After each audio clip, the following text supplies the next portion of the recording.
Que le Seigneur vous bénisse. Je disais que Dieu vous bénisse.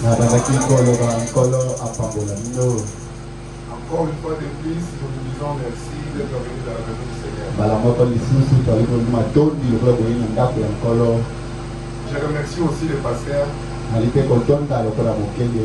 pour cette opportunité. Sans plus tarder, nous allons aussi prendre compte avec l'écriture d'hier.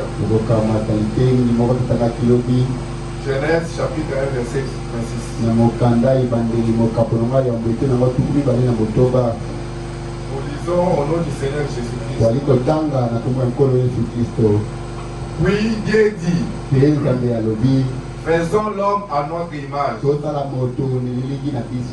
selon notre ressemblance,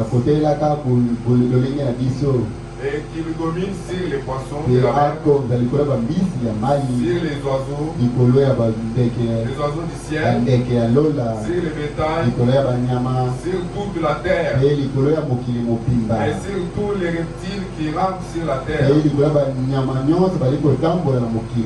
Que Dieu bénisse la lecture de sa propre parole. Nous adressons un mot de prière. Nous te disons merci Seigneur Jésus. Nous sommes tellement contents pour ce privilège. Seigneur, viens au milieu de nous, montre-nous sur le chemin. Parle à ton Père, Seigneur. Utilise-nous avec une puissance, avec de l'autorité sur nous, Seigneur. Fais pour ceci, pour ta cette gloire au nom de Jésus-Christ. Amen. Merci d'être venu dans la maison du Seigneur. C'est la continuité de ce que nous avons commencé. Je pense qu'une grande partie des gens étaient là le mercredi.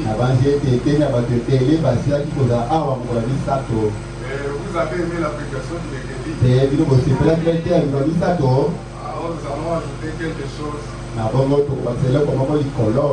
Qu'est-ce que nous avons vu ce jour-là? Avec les Écritures, la Bible nous a montré comment les premiers hommes étaient créés. Et ce qu'il avait reçu de la part de Dieu. Nous avons vu que l'homme avait été créé. Et il était créé à la ressemblance de Dieu. Il était créé à l'image de Dieu. Et avec Frère Branham, nous avons vu que Dieu était théophanie. Et cet homme était un homme surnaturel. Il n'était pas un simple homme, mais il était un homme surnaturel. Et cet homme pouvait prononcer les choses. Et il y avait l'harmonie entre l'homme et toutes les autres choses créées avant lui. Et Dieu lui avait dit qu'il soit un dominateur sur la terre. Parce que nous voyons ici, la Bible nous dit, faisons l'homme à notre image, selon notre ressemblance, et qu'il domine sur les poissons. C'est-à-dire l'homme avait de l'autorité sur toute créature. L'homme était une créature supérieure. L'homme n'était pas comme un lion. Il était un supérieur. Et cet homme, nous avons vu qu'il avait perdu ce qui faisait sa force. Amen. Amen. Est-ce qu'on est ensemble? Cet homme avait de l'autorité. Cet homme avait ce que nous allons appeler la foi. Nous avons appelé cela autrement le titre de propriété incontestable. Nous avons appelé cela cela le livre de vie. Mais regardez que Satan n'était pas content en voyant l'homme dans le sens là. Parce que frère Madame nous dit, quand nous avons crié à Dieu, Satan ne nous laissera pas tranquille. Frère Madame dit dans une autre prédication, Satan viendra avec une vitesse comme celle d'un fleuve. Mais Dieu ne fera un étendard contre cela. C'est-à-dire Satan nous attaquera toujours. Regardez même notre Seigneur Jésus-Christ. Sur cette terre, Satan était venu de vous faire. Il ne peut pas. Parce que nous avons sur nous de l'autorité. Il peut y avoir une puissance. Nous avons une autorité sur sa puissance. Amen. Amen. Amen. Amen. Et nous voyons que cet homme avait perdu la foi. Et Satan avait ses mains sales. Il ne pouvait pas saisir les livres de Dieu. Il ne pouvait pas tenir cette foi-là. Et nous avons vu avec les Écritures que ce livre-là a été retourné par Dieu qui était son originaire. Lui qui était le chef de ce livre. Comme ce livre a été déjà donné à l'homme, il devrait retourner toujours entre les mains de l'homme. Et nous avons parlé de la rédemption. Nous avons dit que la rédemption, c'est tout ce que Adam et Ève avaient perdu. Et cela est retourné entre les mains de l'homme. Et nous avons dit que nous avons la foi. La même foi qu'avait Adam. La même foi qui faisait d'Adam un hôpital à Milan. La même foi qui faisait d'Adam un chef sur la terre. Amen. Amen. Ça c'était un rappel de ce qu'on avait vu la fois. Et cette fois nous avons vu l'ange puissant qui est descendu ici. Il est descendu avec le petit livre qui était autrefois fermé, mais ici il descend avec ce livre ouvert.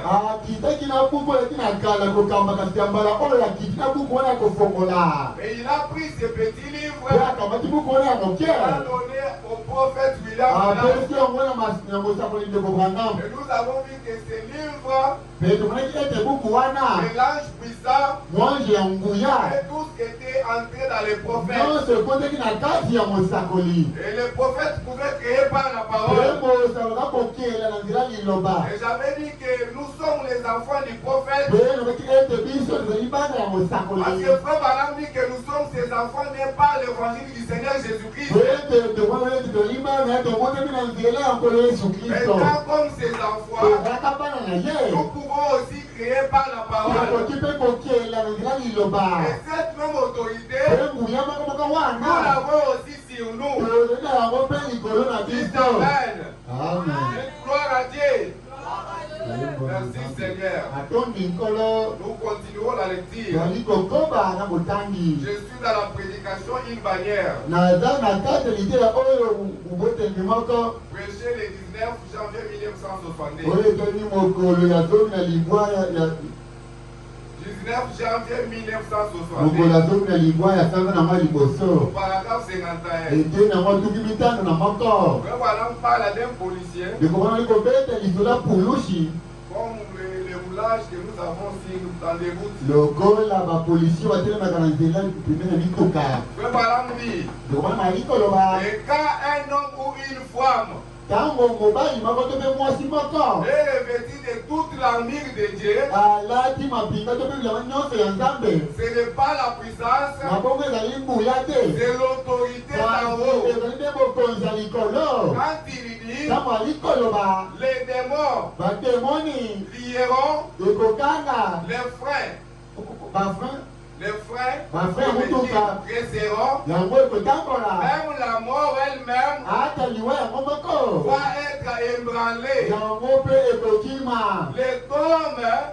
Les tombes vont s'ouvrir devant l'autorité que Jésus-Christ a donné à son église. Tous les hommes savent ceci. Voici les miracles qui accompagneront ceux qui auront cru. Frère Branham dit, brandissez l'autorité. La bannière. La bannière.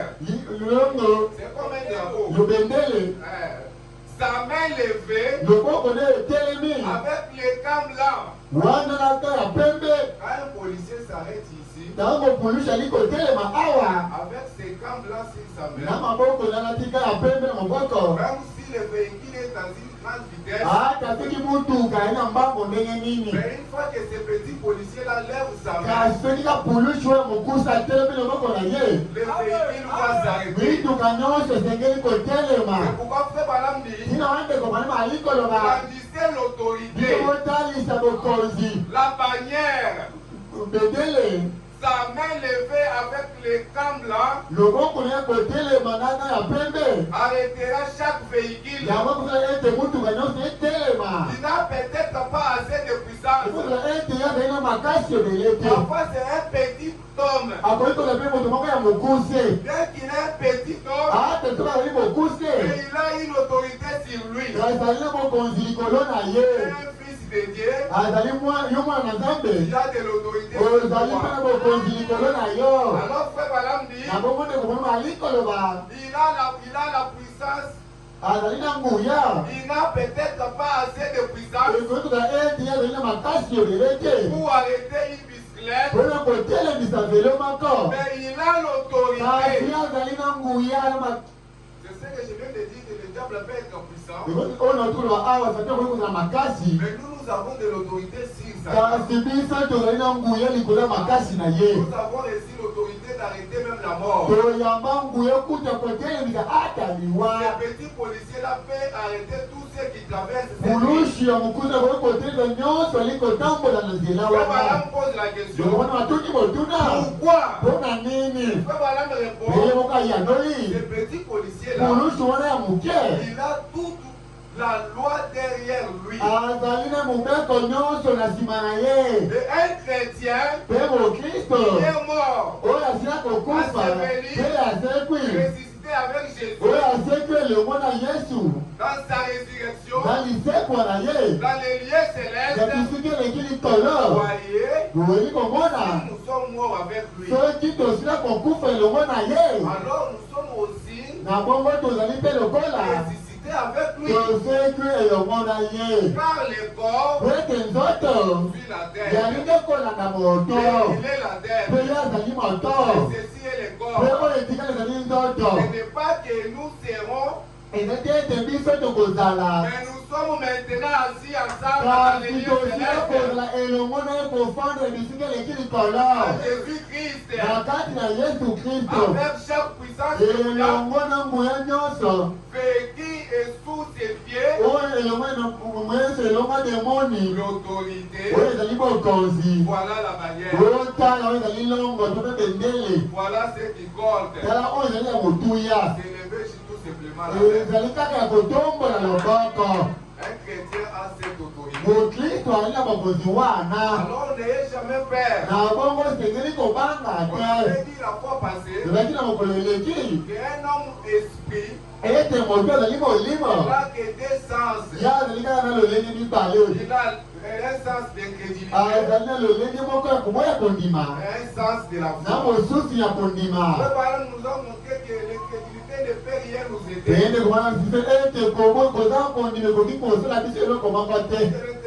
L'incrédulité va tout simplement va nous condamner.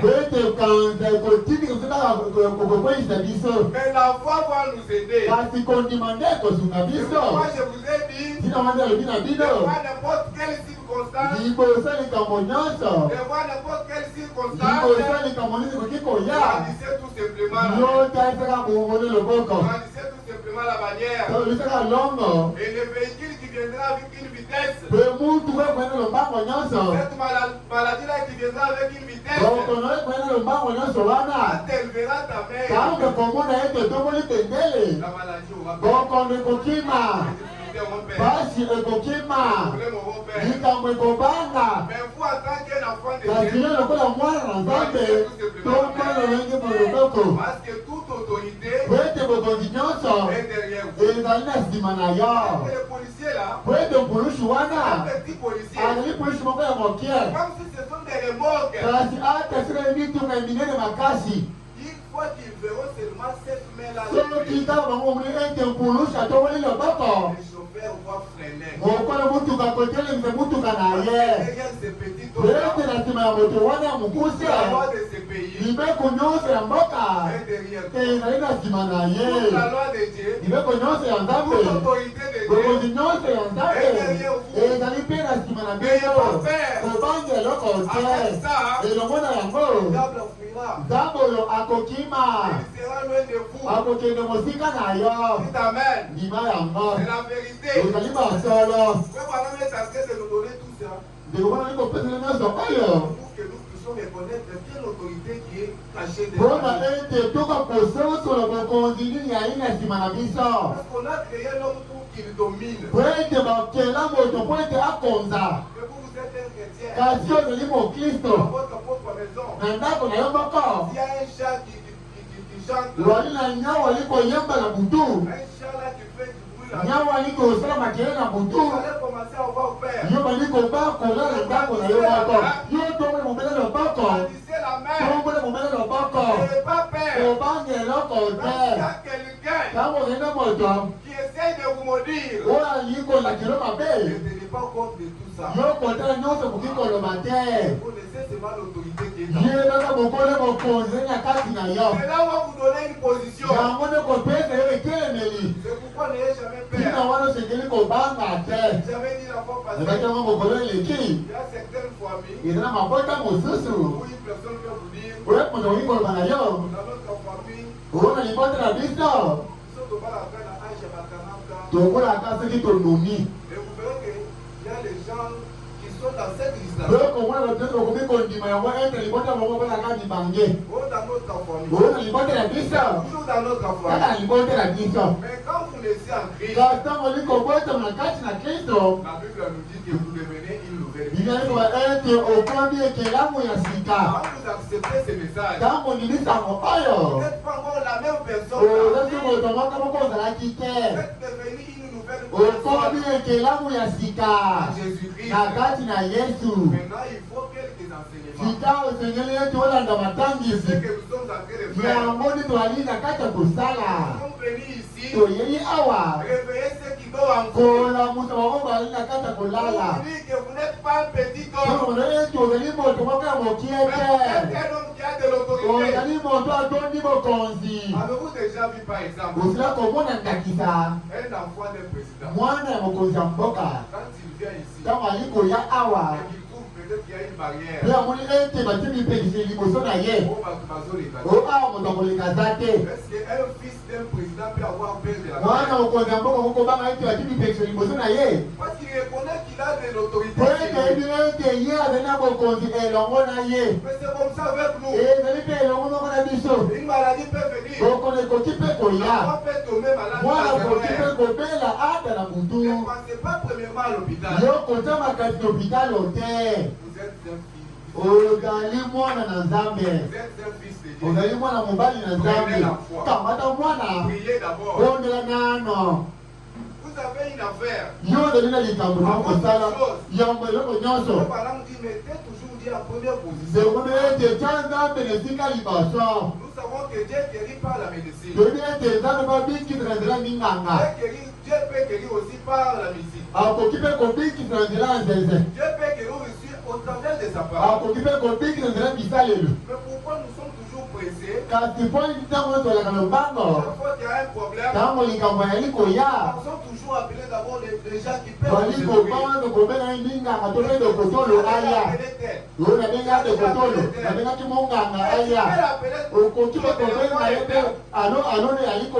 nous pensez premièrement à Dieu. Parce que c'est Dieu là à côté de l'autorité. Est-ce qu'on est ensemble? Est-ce que nous pouvons avancer? Nous allons lire aussi dans la manière ou la voix d'un vrai prophète. Au paragraphe 40. Oui, madame nous dit. Eh bien, que pouvons-nous faire avec la mort? Parce que surtout, vous savez, dans ces temps du soir, il y a beaucoup de faux prophètes. Vous verrez qu'il y a même des églises là. Ils vont fabriquer des faux prophètes. Vous dites par exemple dans telle église, il y a des prophètes qui parlent. Et vous venez, vous entrez dans cette église. Vous dites peut-être que vous devez payer pour revoir les prophètes. Et vous êtes là. Mais la Bible nous dit, Jésus-Christ quand il est venu, parce qu'avant Jésus-Christ, tous les prophètes de l'Ancien Testament, tous les grands hommes de l'Ancien Testament, ils avaient peur de la mort. Parce que la mort avait sa force. Madame appelle ça quelque chose qui faisait vraiment peur aux gens. Un élément de frayeur. Et là, quand Jésus est venu, il est venu avec sa même technique. Il a appliqué ça sur Jésus. Et il a vu maintenant après quelques jours, Jésus est ressuscité. Satan a béni les dieux. Et l'apôtre Paul dit, face à la mort, l'apôtre Paul a dit, oh mort, où est ton église? La mort n'a pas d'autorité. La mort n'a pas d'autorité sur nous. C'est nous qui avons l'autorité sur elle. Parce que la mort aujourd'hui, pour un chrétien, c'est un moyen de transport. Pour rencontrer notre Seigneur Jésus.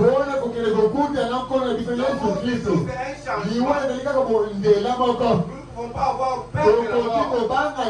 Parce que le Seigneur Jésus-Christ a déjà la vie, la mort,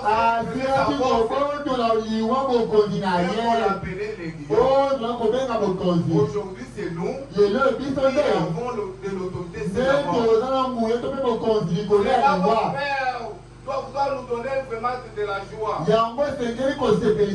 Parce que toutes choses nous ont été données.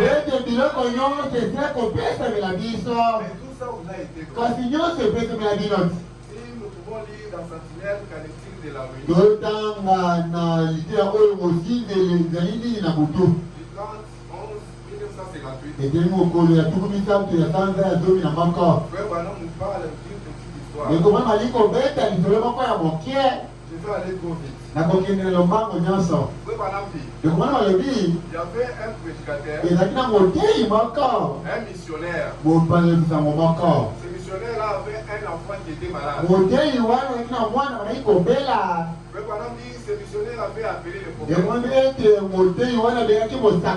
Et ils avaient pris rendez-vous avec le prophète. Écoutez attentivement. Frère Branham dit, je suis allé à l'hôpital avec lui pour voir l'état de son bébé. Lorsque je suis entré dans la pièce, il Il l'avait placé juste à côté du bureau des infirmières. Car les petits bébés, il n'avait encore que 4 mois, était né avec des timères au mâchoire. Celui-ci était ressorti à peu près à cette distance de son visage. Comme ça. Fils ressorti comme ça. Et le médecin avait essayé d'opérer. Et il y avait d'énormes et profondes cicatrices tout autour de sa petite gorge. Tout autour. Cela ne l'avait pas arrêté. Cela l'avait fait monter jusqu'à sa langue. Et les petites mâchoires parlaient. Et il y avait des grosses et profondes cicatrices. Et sa petite bouche n'était pas plus grande que ça. Et sa langue probablement grosse comme ça était gonflée. Ressorti jusqu'à peu près cette distance. Et avait noirci. Il avait bloqué l'aspiration par les narines. Quand ça avait gonflé jusqu'au palais. Et bien sûr, à partir de là, cela coupa sa respiration. On avait dû faire un trou dans sa gorge. Imaginez-vous un enfant de 4 ans. On a trouvé un trou pour qu'il puisse se parce qu'il avait des timères partout. Il y avait un petit dispositif à signalisation sonore frère d'un petit. Comme une petite boîte ronde dans sa gorge. Et ses petits bras étaient glissés comme ceci afin qu'il ne puisse pas atteindre ces dispositifs. Cela l'aurait étouffé. Et comme le cancer saignait, la maladie là était le cancer.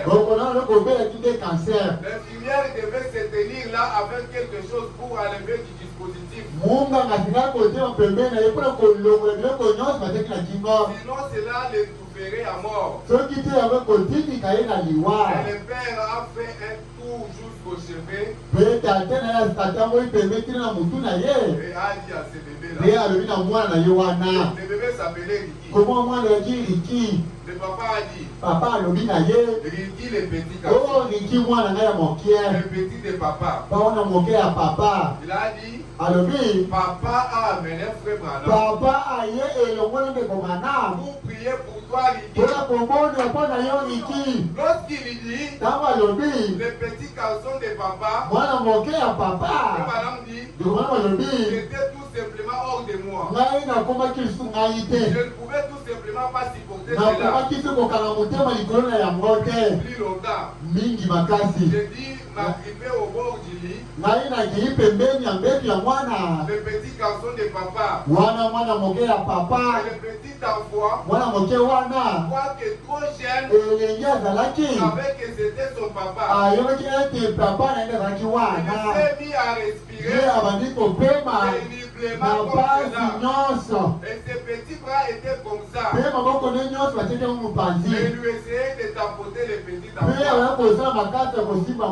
sur la tête. Le pauvre petit bébé. Madame dit, mais dans cet état-là, je ne pouvais tout simplement pas parler. Vraiment, vous savez, Athénée, c'est le comble. Les points où vous ne savez plus simplement dire. J'ai jeté un regard vers les bas. J'ai vu une petite main sur ses grosses à terre. Frère Branham imite une respiration respiration. Il avait une respiration sifflante. Et je me disais, n'est-ce pas pitoyable? Et après être revenu un peu à moi-même, suffisamment pour penser à quelque chose, écoutez, j'ai pensé, Jésus, veux-tu dire que tu éprouves du plaisir en voyant cela? Voilà, moi, vu toute la souffrance de ces bébés-là. Et il pose maintenant la question à Jésus. Veux-tu dire que tu éprouves du plaisir en voyant cela? Je ne peux pas le croire. Je ne peux simplement pas croire. Mais tu tires gloire de ces petits bébés. Il souffle. Ce n'est simplement pas possible. Si ceci fait que moi, un pécheur, je ressens ce que ressent pour ces bébés,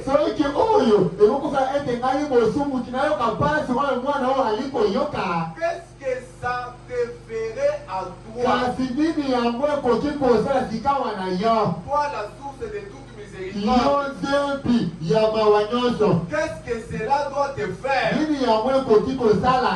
Je n'avais encore rien dit.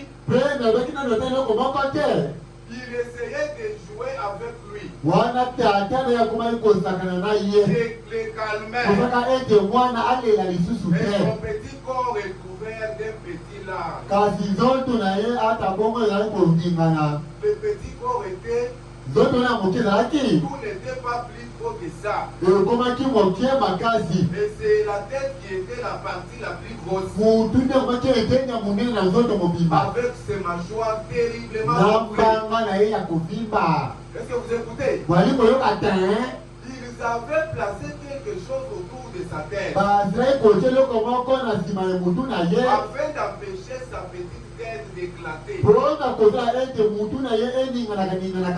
Vous savez, un chiffon pour empêcher ses mâchoires qui étaient tellement gonflées ressortir comme ça. Une infirmière s'est tenue là. Et j'ai regardé le petit ami. J'ai pensé, Seigneur, qu'aurais-tu fait si tu étais ici? Parce que frère madame, tu poses la question. Qu'aurais-tu fait si tu étais ici? Frère madame dit, maintenant je me rends compte que je suis à la chair. Et je me rends compte que Dieu est présent. Il me sembla que quelque chose parlait au fond de mon âme. Quelque chose a dit. J'attends voir ce que tu vas faire à ce moment. Quand frère Balaam disait tout ça, parce que je viens de dire que l'autorité a déjà été donnée à l'homme. Maintenant aussi Dieu dit aussi à frère Balaam, moi aussi j'attends pour voir ce que tu dois faire. Alléluia. J'attends voir ce que tu vas faire à ce moment. Dieu dit, j'ai donné mon autorité à l'église. Alléluia. J'ai donné mon autorité à l'église. Mes frères et sœurs, vous avez de l'autorité. De voir n'importe quelle circonstance, vous avez quelque chose à faire. Ne paniquez pas. Ne vous troublez pas. C'est pourquoi il vous a donné de l'autorité. Vous voilà de nouveau. Là, le frère Balaam dit, Dieu lui a dit, parle à cette montagne. montagne. J'ai donné mon autorité à l'Église. Et j'attends voir ce que tu vas faire. Ne sont pas de n'importe quelle personne. Nous sommes des personnes dotées de l'autorité. Est-ce que vous croyez cela? Est-ce que vous le croyez? Est-ce que vous serez vos pères? Parce que vous avez de l'autorité. N'ayez jamais peur. Je me demande si c'est ça son attitude envers nous chaque fois.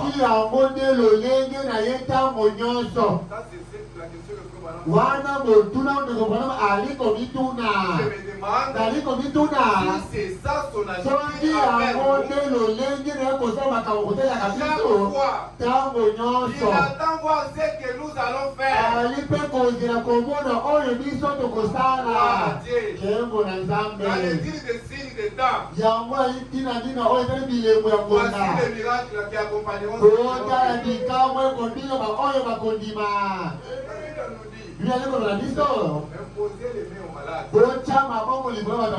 Les malades seront guéris. Donc on a évoqué ma. Devant n'importe quelle circonstance. Prononcer la parole. Avec ça, nous ne pouvons pas avoir. Et le monde a continue sous ce combat. Nous avons compris que Dieu nous a donné de l'autorité. Il a dit au prophète. Ne créez pas la parole. L'autorité vous est donnée. Vous ne créez pas la parole. Dites Amen. Dites Amen. C'est ce que Dieu attend de nous. C'est ce que Dieu veut que nous fassions. Parce que cette fois-là, regardez ce que Dieu attendait. Demandez à Dieu. Poser la question, est-ce que tu crois? Dieu aussi répond.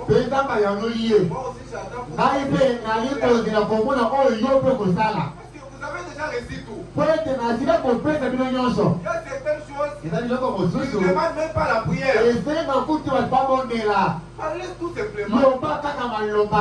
Moïse parlait. Il y a eu des mouches. Mais les mouches venaient. Il y a eu ça. Et tout ce qu'il demandait.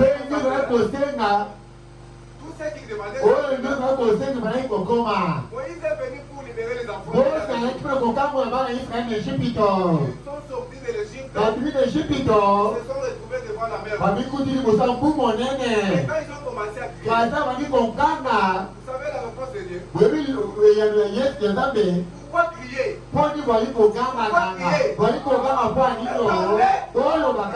Pourquoi Dieu disait tout ça? Pourquoi Dieu disait tout ça? Parce que nous incarnons nous de l'autorité. Amen. C'est ce que nous sommes. Parfois nous oublions cela. Je vous ai dit que nous ne sommes pas des gens terre à terre. Nous sommes des gens. Même là où on a planifié de mauvaises choses. Nous venons comme ça, nous passons.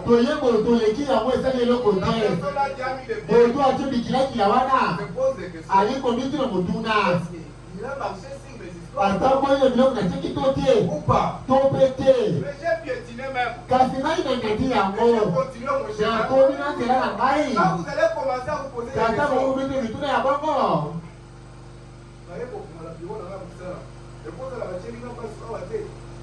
En se posant des questions là, mais quand vous marchez dans votre tête, vous avez de l'autorité. Même les gens là qui te feront la guerre, ils t'appelleront magicien. On ne comprend pas. Il a un niveau très élevé. Tout ça c'est quoi? Vous marchez avec de l'autorité.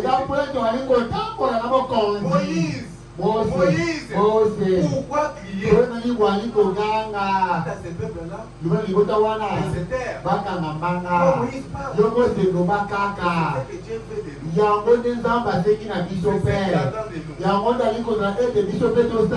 Parfois Dieu attend toujours de voir nos réactions. Parce que comme Madame nous dit,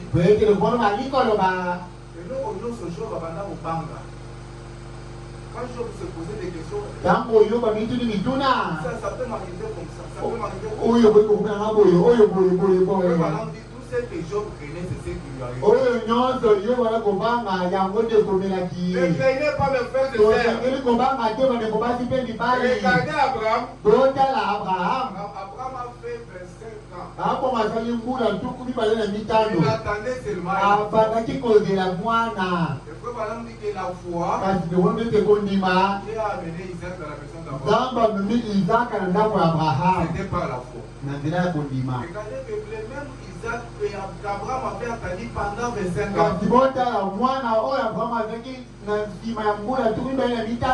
Dieu demande d'abord à Abraham d'offrir Isaac dans l'Holocauste. Et Abraham, comme un fils de Dieu, il ne s'est pas posé de questions. Il n'a pas dit, toi qui m'as donné ça. Après autant d'années, aujourd'hui tu me demandes d'avoir fait la foi. En tant que fils de Dieu, Abraham a pris la foi. Abraham a pris les grands-pères.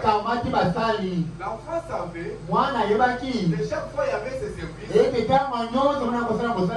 On devait avoir les fêtes. On devait aussi avoir les sacrifices.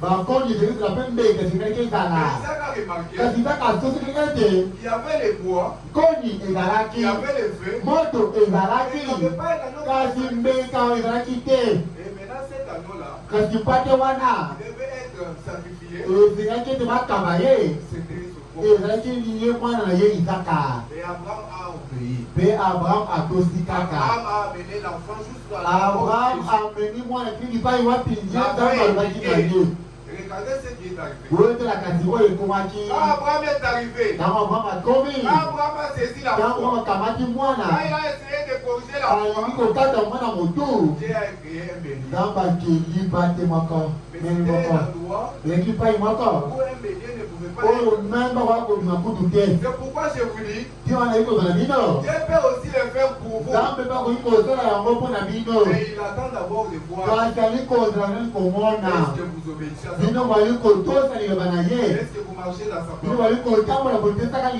Quand vous marchez dans sa parole, il accomplira aussi sa parole. Dieu a pu créer là où les béliers n'existaient pas. Il a créé un bélier à la place d'Isaac. Vous faites des affaires. Vous avez besoin que Dieu puisse vous bénir. Vous savez pourquoi chaque fois que vous échouez? C'est parce que le diable met en vous les raisonnements. Vous posez toujours des questions. Chaque fois des questions. Et c'est à partir de ces questions vous n'arrivez pas. Parce que vous, si Abraham se posait des questions, est-ce qu'un bélier allait être créé? Mais le bélier est créé parce qu'Abraham a crié. Frères et sœurs, le raisonnement ne vous aidera jamais.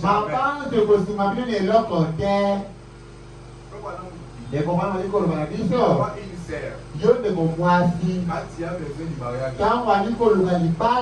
ayez tout simplement un bon caractère. Mais Dieu va vous envoyer un homme. Mais vous avez besoin de mariage. Mais vous vous comportez mal. Parce que vous qui est un frère de grâce, ou un garçon, vous voulez avoir de l'argent, mais vous restez tout le temps à la maison. Vous êtes là toujours pour pour dormir. Yo ntango nyonso ozali kolela pongi. Et après demander la Mpe nourriture. na nsima ali kosenga bilei. Pensez-vous que l'argent va Wali tomber? komona ete mbongo komona lola. Regardez Pierre. Boyotela Il Petelo. avait péché toute la nuit. Ye alobi butu mobimba. Il nous dit qu'il n'avait pas eu même un frère. Bibi ete ye akamati ata mbisi moko te. Mais Pierre n'avait pas abandonné la Kasi mer. Petelo atikeli kobiloba te. Il était toujours là. Ayaka pembeni ya mbu. Jésus est venu les Yesu rencontrer aye kokutana na ye. à son endroit du travail. Bisika na ye ya mosala. Ayez le courage de travailler. Yeka mpiko ya kosala mosala. On dit que Dieu n'est pas le lâche. Ndewone ete nzambe alingaka maboyingoyi Dieu te. aime pouvoir. Nzambe alingaka komona Il bino. faut d'abord voir le courage qui est en vous. Alingi komona bopikilikiti mpiko bwali na yango. Sinon, pas on va nous la ramener. Vous allez peut-être penser que c'est du fétiche. Okoba ete bango basimbikisi. Mais c'est leur courage. Zoka nde ezali nde mpiko na bango. Ayez du courage. Yo mpe yika mpiko. Si vous voulez mener une bonne vie, Soko olingi ete wana kobika kitoko. porter un bon costume, Oyeka mpe kazaka ya kitoko. cherchez de l'argent, Luka ça mbongo. va vous venir. Nzambe akopambola Si yo. vous voulez avoir des biens, Soko olingi oza bomengo. ayez du courage. Yo yika mpiko. À partir de ce Mpe courage-là, na nsima bopiki mpe mpiko Dieu wana. va vous bénir. Ye nzambe akopambola yo mpe.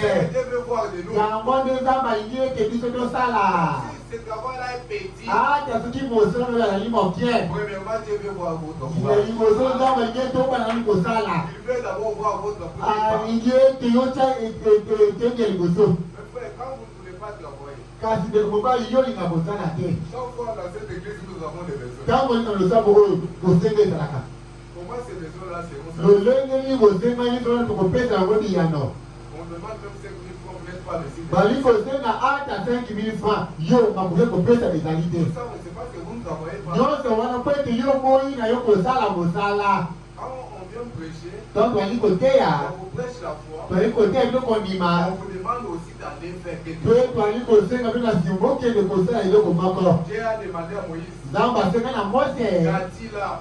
nini ozali na yango. Moïse a dit, j'ai tout ce Mose que olobi nazali kobela lingenda. Dieu veut aussi voir quelque chose que vous Nzambe avez. alingi ete yo mpe ozali eloko moko. Mais restez pas seulement à la maison. Yo kozala ntango nyonso na ndako te. Ayez le courage de Yika travailler. mpi kokende koleka mosala. Ayez le courage de faire quelque Yika chose. mpi kokosala eloko moko. Parce que nous avons besoin de vous voir ici. Po ete toza kosenga komona bino kitoko. Nous avons besoin de vous voir prospérer. Tolingi ete bino bofuluka. Ne dites jamais que ceux qui ont déjà des biens là ont fétiché. Toba Non. ete baoyo bakomona bomengo wana basimbakisi Ce te. sont les gens qui ont travaillé. Eza bato oyo basala mosala. Il faut sortir à 5 heures pour aller travailler. Soki osengeli okende na 5 wana okende mosala. Sortez, allez travailler. Ibakende kosala Votre mosala. prophète allait à la chasse. Bose tona kokende kokila. Je ne sais pas si vous êtes au courant de ça. nayebi soki boyebi yango. Il partait à la chasse. Azali kokende kokila. Il a fait une famille. Azalaki mpe na libota. Il faut que cette famille-là mange. Esengeli ete libota na ye mpe eliya. Quand vous ne travaillez pas, Kasi soki yo moi kosala mosala. je n'ai pas de l'âge. Nzambe alingaka baboyingoyi Je te. vais tout simplement vous dire d'avoir le courage. nalingaka ete bino boyika mpiko. Dans tout ce que vous allez faire, Na oyo nyonso bokoki kosala. l'autorité est avec vous. bokonzi ezali elongo na bino. Cela va aller de la voie. yango ekokende liboso. N'ayez jamais peur. bino kobanga eloko Vous avez te. vu que Dieu a créé un bélier à la place tomoni d'Isaac. ete nzambe akeli nyama esika izaka. Il peut aussi créer pour vous. akoki mpe kokela mpo na bino. Il peut le faire ce soir. akoki mpe kosala yango na pokwa Il peut lelo. le faire dans vos maisons. akoki kosala yango na bandako Il na peut le bino. faire dans vos akoki activités. kosala yango na misala na bino. Il peut le faire. akoki kosala C'est yango. ça mon message ce soir. yango nde liteya na nga na pokwa lelo. Vous savez, un jour, boyebi mokolo moko dans les quartiers où je suis, bipai wapi ngai nafandaka. après mon mariage, na nsima ete ngai napala. j'ai loué une petite maison là. namai kofutela ndako moko ya mokie. Cette maison était un salon pendant la journée et une chambre pendant la nuit. ndako wana ezalaki nde bisika kofanda na moi na buti mpe ku bisika ya kolala. Et on construisait un grand immeuble dans les quartiers. mpe pembeni wana nakotonga ndako moko ya monene. Je n'avais même pas la capacité de louer une maison dans cet immeuble. ngai ata makoki kofutela kuna ezalaki te. Mais j'avais la foi kasi naki nakondima d'habiter dans cette ya maison. kofanda na ndako wana. Et j'ai continué à travailler. mpe ngai nakomi na kosala mosala. Et je suis quitté d'une petite maison mpe ngai nalongo na ndako wana ya mokie. à une grande maison. nakei kokota na ndako ya monene wana nai kolinga. C'est parce que j'avais ce désir là dans eza mon po cœur. ete nai kolinga yango na motema na nga. Quand vous désirez quelque chose, ntango okipose eloko moko et que vous avez ce courage-là, po ozali mopiki to mpiko likolo ya yango vous allez finir suka okozala eloko wana C'est pourquoi les disciples étaient sur le chemin de ntango bayekolaki na nzela ya mauzi Maintenant, on nous dit qu'il parlait de Jésus. ekomona ete alibeti banakoloba likolo ya yesu Au fur et à mesure qu'il parlait de ces pe choses, ntango bakomi koloba likolo ya makambo au fur et wana à mesure qu'il parlait du Seigneur, ntango bakoloba likolo ya yesu Jésus est venu au milieu. yesu aye pembeni na Quand vous bango parlez trop de miracles, ntango alikolo likolo ya bikamwa les miracles finiront toujours par bikamwa mpe ekoya pembeni na Quand bino vous parlez beaucoup de ntango bénédictions, alikolo likolo ya mapamboli vous allez voir des bénédictions. okomona ete mapamboli ekobina yo Et d'autres personnes pouvaient se poser des mpe questions. bato bakomitila mutuna Comment tu as quitté d'ici jusqu'à yo là? olongotaka mokie kotokona ndenge nini Mais c'est ça la foi. yango nde kondima C'est ça la foi. yango nde kondima La foi, kondima comme Aram dit, omona alikoloba elle ne veut pas nous voir tout le temps faisant toujours du sur-place. nzambe alingi ete ntango nyonso toboloka bisika moko wana ntango nyonso ka bisika wana ntango nyonso ka bisika On wana a commencé dans l'encart. tobandi na nga 5 ans après, mbula bitali na nsima toujours dans kaka na l'encart. ndako moke 10 ans wana après, mbula zomi c'est devenu kaka na ndako atali wana ekomi nini yango Non, te Dieu fait nous voir nzambe alingi komona biso prospérer kofuluka une bénédiction lipamboli après une autre. likolo lipamboli C'est ça mosusu Dieu. yango nde nzambe La personne du mariage, olingi libala aujourd'hui c'est dans le lelo mariage. pesi libala Après le mariage, nasima libala apesi yo bana nasima ya bana apesi yo bileko na bana wana apesi yo mpo mpo kofutela bango c'est ce que Dieu veut. yango nde nzambe alingi mpo na biso On ne peut pas dire seulement que des grandes choses c'est pour une certaine catégorie de tokoki gens. kote ete biloko ebili eza mpona bato wana te Écoutez ce que la Bible dit. boyoka oyo biblia yali koloba Ayons l'homme, tokela moto que l'homme domine moto akoka kokonza sur. likolo likolo likolo likolo likolo yango nde biblia yali koloba te Alors aussi, il faut avoir de l'argent. kasi esekele ete tozwa mbango Ils sont à Baliboso. amen Amen. Amen. Avoir de l'argent, ce n'est pas mauvais. kozala na mbongo eza lisumu te N'écoutez pas ce que les autres disent là. oyo kama tolobaka wana te Frère Barambi, yango mali koloba nous avons commencé biso tobandaki avec des salopettes. na biloko moko ya bongo Des salopettes. babiloko moko ya bongo basalope Et aujourd'hui, kasi lelo oyo nous portons des croisés. tokomi kolata bakazaka ya kitoko Là, c'est Frère Baram qui les dit. wana nde komonitali koloba yango Aujourd'hui, lelo oyo chacun de nous moto nyonso kati na biso a un petit compte en banque. aza mpe na mbongo na banki C'est-à-dire, nous avons commencé Guinea. ete biso bandaki na pwasa En continuant là, tokokelaka liboso bango prospérité. tofuluki Mais c'est ça que Dieu veut. yango nde nzambe alingi ete tosala Regardez Satan. otala satana Satan a vu que Job était riche. kati apemba muli ete yobo okomaki na bozwi Est-ce que l'argent de Job là, c'est Satan qui l'avait donné? bozwi wana nzambe onapesaki yango te C'est Dieu qui avait donné à nzambe Job. nde apesaki yobo bongo wana Dieu veut voir ses enfants bien nzambe habillés. alingi bana na ye bobana kolata kitoko S'il faut avoir des véhicules et des véhicules, soki olingi mutuka osengeli koza mutuka tout ce que nous avons besoin, oyo nyonso tolingi yango Dieu kosenga nous a donné dans ce nzambe message. asali kopesa biso na sango Le prophète de notre âge, bosakoli lekolo ya biso le prophète William Branham, bosakoli branam il dit, alobi Dieu m'a suscité nzambe tika ngai pour bénir les gens. mpona kopambola bato Le frère dit amen. bamotimba yango te Mais c'est ça le prophète yango nde Branham. bosakoli ebi na biso Dieu m'a suscité nzambe atinda ngai pour bénir les mpona gens. kopambola bato Regardez les gens qui étaient attachés à ce message. oyotala bato bakanga na sango oyo Même d'autres qui n'étaient même pas du ata message. biso yei na sango te Les Oral Roberts, bamoyel les robert Tommy Osborne, obatoli osbor les Billy Graham, obabilika les gens là qui venaient, bato toza kolia pembeni ya mosakoli ils étaient vraiment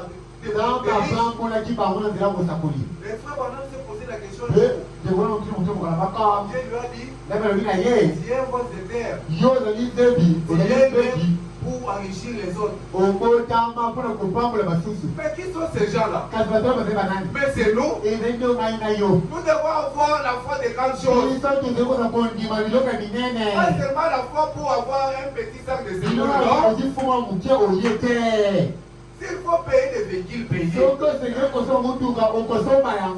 faut aller en Chine, aller. S'il faut voyager. Moi, j'ai écrit ce message, je ne voyageais pas. Le premier voyage que j'ai fait par véhicule. Mais aujourd'hui, je ne voyage pas. Mais c'est le message de Frère Branham. Parce que quand j'étais en dehors de ce message, je n'avais aucune chose. Là où moi je travaille, parfois on m'appelle un féticheur. Il y a un papa qui m'a toujours, c'est un voisin. Il m'a toujours appelé féticheur. Je vais poser la question un jour. Tiens, parce que moi je fais mon bureau, je rentre à la maison. Toi tu dors ici à côté de moi. Est-ce que tu as toujours vu chaque fois des fétiches? Si moi je parle chez moi, je dors. Il reste. Alors il me dit, l'activité que toi tu fais ici, tu n'es pas seul sur cette route. Mais il y a autant de personnes qui chaque fois que tu ouvres ton bureau, il y a plein de gens. Pourquoi? Donc qui seront les consommateurs? Ce qu'il appelait qui sera, c'est quoi? Parce que chaque fois que moi j'ouvre les portes, les gens entrent là. Parce que Frère Branham nous a donné des instructions. Il ne faut pas avoir peur. Je voulais dire le mercredi. Frère Branham, quand il venait, qu'est-ce qu'il disait? Je prends tous les esprits ici sur mon corps. Maintenant, quand vous prenez tous les esprits sur votre corps, et l'esprit d'échec ne peut pas venir. L'esprit de perte aussi. Il ne peut pas venir. Ma présence lit tous ces esprits-là. Maman, c'est ce que vous devez faire.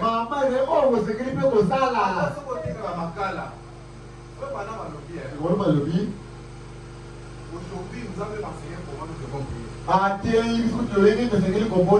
Parce qu'il nous a révélé toutes choses. Seigneur, quand tu as dit, je serai la terre et non la guerre. Mais dans ma cala, c'est ça la prière. Mais il faut prendre Dieu au mot. C'est ce qu'il faut faire.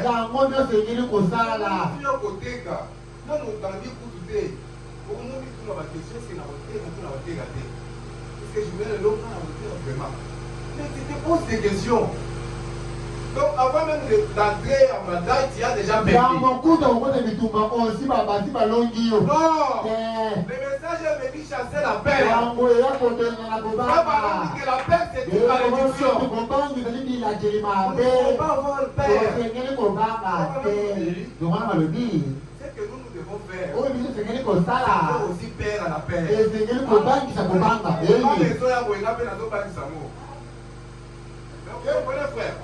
Mais c'est ça. C'est ça aujourd'hui. Parce que tout a été donné au prophète.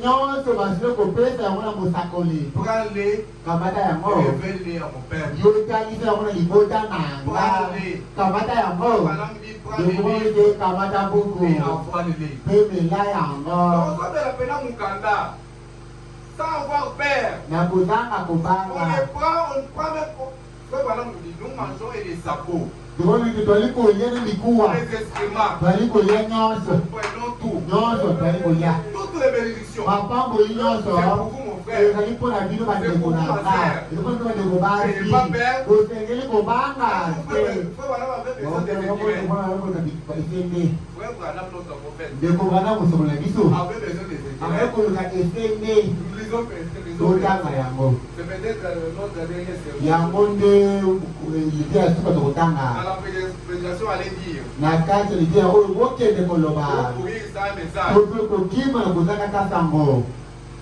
Je 17 avril 1960. Et dès mokolo ya zomi na sambo ya sango ya ezeli eteli nango ya 173. Écoutez les prophètes. Oyoka mosakoli. J'ai demandé. Ngai nasengi. Il parle de ce bélier qui était créé à la place d'Isaac. Ali koloba na tina ya meme bakende bisika Isaka. Il parle aussi des écureuils. Ali kobeta lisolo ya esende. D'où venaient ces écureuils? Esende wana ewutaki wapi o? Il n'y avait même pas d'endroit où il pouvait être. Na esika yango bisika yango ebimaki ezalaki kutu wana te. C'était juste comme si un poteau téléphonique. Ezalaki lokola esika ya poteau téléphonique. Là, wana j'ai vu cela se produire 7 fois de suite. mpe namoni yango komemba na sambo Alléluia. Amen. J'ai dit, nalobi je sais où il venait. nayebi kutu bipai opi yango bana kowuta. J'ai dit, nalobi je sais une seule chose. nayebi kaka eloko moko. Une fois, mbala moko kaka Dieu a essayé de confirmer un message à Abraham. nzambe azala makasi ya kondimisa sango moko Mais epai il ya a amené un bélier mpe amema mene moko à l'existence na bokelami par la parole. na nzela liloba Car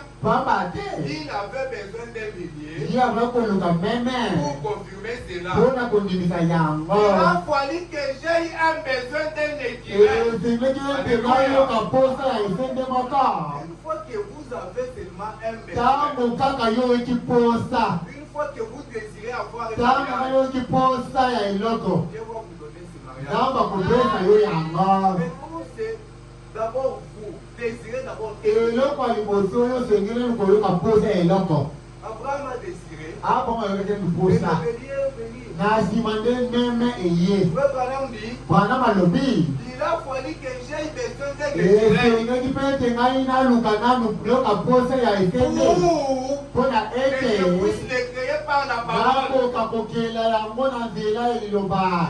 Il a fait cela 7 fois. asala yango mbala sambo kolandana. Alléluia. amen. Dieu l'a fait pour frère Branham. nzambe asala yango mpona ndeko Frère bwana. Branham avait besoin d'un équilibre. ndeko bwana akoposa esende. Mais toi ce soir, kasi na pokwa je lelo ne sais pas quel besoin avez-vous. nayebi te kotina kosenga na yo. Il se demande est-ce que Dieu peut savoir bali kokituna Regardez ete nzambe ayebi kosenga motema na nga. ce que Dieu avait fait avec Pierre. kotela oyo nzambe asalaki elongo na petelo. Frère Branham dit, ndeko bwana malobi je peux connaître frère paradoxe. nakoki koyeba ndeko paradoxe. Connaître mon frère. nakoki mpe koyeba ndeko ali kolimbo ya Mais ngai. Dieu vous connaît tous. kasi nzambe ayebi bino nyonso. Frère Branham dit, mpe ndeko bwana malobi comment Dieu savait qu'à cette époque-là, lolenge nzambe alobi ete na eleko wana Jésus avait besoin d'une monnaie pour payer. oyo nzambe alingi kosenga ya mbongo mpona kofuta. À ce moment-là, il y avait un poisson qui avait avalé une na pièce d'argent. ntango wana mbisi moko amelaki mbongo na kati na ye. Dieu voit vos besoins. nzambe ayebi kosenga na bino. Vos besoins que vous avez. kosenga nyonso bwali na Si yango. Dieu pouvait voir un poisson qui a avalé une pièce d'argent au fond de la soki mer, nzambe awakomona mbisi oyo ameli mbongo na se ya mai. mais que ton besoin, boni sika kosenga na le yo. besoin que tu as ce soir, kosenga ozango na pokwa lelo. je veux dire, nakoloba na bino Dieu sait ton besoin. nzambe mpe ayebi kosenga na Il yo. connaît ton problème. ayebi likambo na yo. Fais-lui confiance. yo tia ye mobele motema. Ne vous posez pas de questions. komituna mituna ebele te. Voilà, m'a dit, ndeko bwana malobi j'ai besoin de l'équilibre. naza na kosenga ya Il esende. a fallu que j'aie besoin de l'équilibre esengaki ete nayoka mposa ya esende pour wana que je puisse le créer. mpona par la parole. ete nakoka kokela yango na nzela La liloba. parole de Dieu, c'est quoi? liloba na nzambe ezali nini? C'est une pensée exprimée. ezali mabanzo oyo balobi yango. La pensée que vous avez là, libanzo ali na yango wana Dieu va exprimer cela. nzambe akobimisa yango. Cela va prendre cher. yango ekolata nzoto. Cela va marcher. yango Cela ekotambola. va se matérialiser. yango mpe ekolata nzoto. C'est ça Dieu. yango nde Il nzambe. peut tout faire. nzambe akoki kosala maso. Il peut créer pour toi. akoki kotila mpe mpo na yo. Il peut t'éteindre ce soir. akoki mpe kobikisa na Même pokwa si ta lelo. maladie là c'est caché. ata soki bokono yo eleki telo. Frère Branham dit à un démon, ndeko apesi mitima demoni. tu t'es caché derrière les médecins. yo obatami na nsima Mais minganga. tu ne peux pas te cacher devant les kasi autres. okoki kobatama te liboso ya molimo mosanto. Il Ici, awa nous sommes dans la présence du Seigneur Jésus. tozana bozalisi nkolo Yesu Kristo. Cette présence, mes frères et sœurs, bozalisi wana bandeko basi mibali peut vous guérir. ekoki kobikisa biso, ekoki kobongola biso, ekoki komema mosubuki akoma mwana na Nzambe. Stérile peut porter les enfants. moto abotaka te akoki kozwa Un bana, chômeur peut avoir des enfants. mosangi mosala akoki kozwa mosala, Celui qui n'a jamais parlé peut parler. oyo aloba te akoki mpe koloba. Dites Amen. Ndima yanga Le dimanche, bokola nous yenga allons prier pour les cas. tokobondela mpona makambo ya pasi.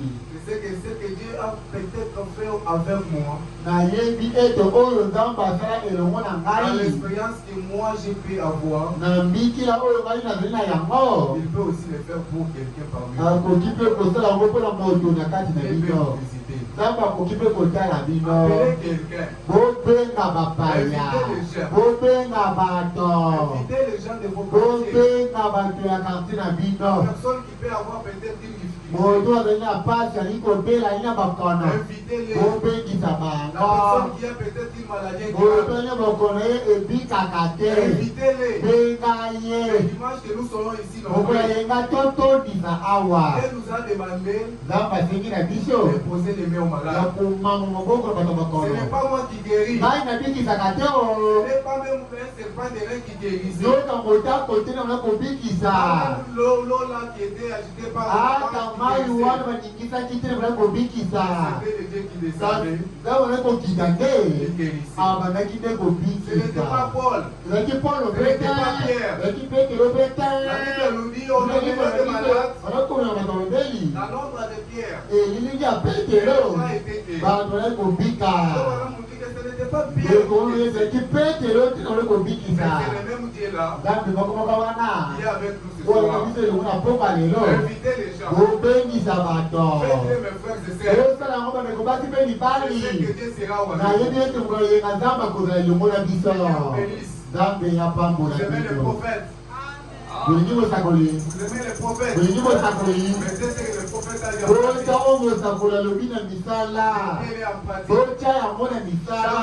votre vie. mikolo nyonso bomoi na bino Vous verrez que vous serez de bons okomona résultats. ete biyano malamu ekobina Aimez bino. votre pasteur. oyolinga mpe mokengeli na bino. Soutenez votre église. topesa simbisi na losambo na Quand il y a bino. une demande à l'église, soki bosengeli na losambo, faites aussi un effort. sala makasi na yo mpe On parle aussi des vous. bantanga mpe kombo na yo bato basali. Il y avait une maman qui souffrait. ezalaki na mwa mona kopela C'était la sœur à Tiroir. kombo na ye ndeko mwasi ya Et tiwai. au moment où on construisait les Branham kasi Tabernacle, ntango na kotonga bana mongamba, cette maman-là, frère Branham, dit qu'elle gagnait peu d'argent mama wana kuna mete na kolonga mbongo moke par mois. wana na sanza. Mais elle avait projeté un effort. kasi asali makasi na ye nyonso. Elle donnait, je pense, $20 à la aye construction. kopesa $20 na botongi losambo. Le frère Branham dit, pene komona malobi les gens parlent d'anti-white. bato nomobetesila ya tiwai. Mais cette anti-white avait fait, kasi oyo ye asalaki vous ne voulez pas en parler. bino bolingi mpe kosala ya koloba yango te kwani. Même cette femme-là qui avait donné tout ce qu'elle avait ata au mwasi wana apesaki mpe oyo nyonso na yango na kati ya bibilia.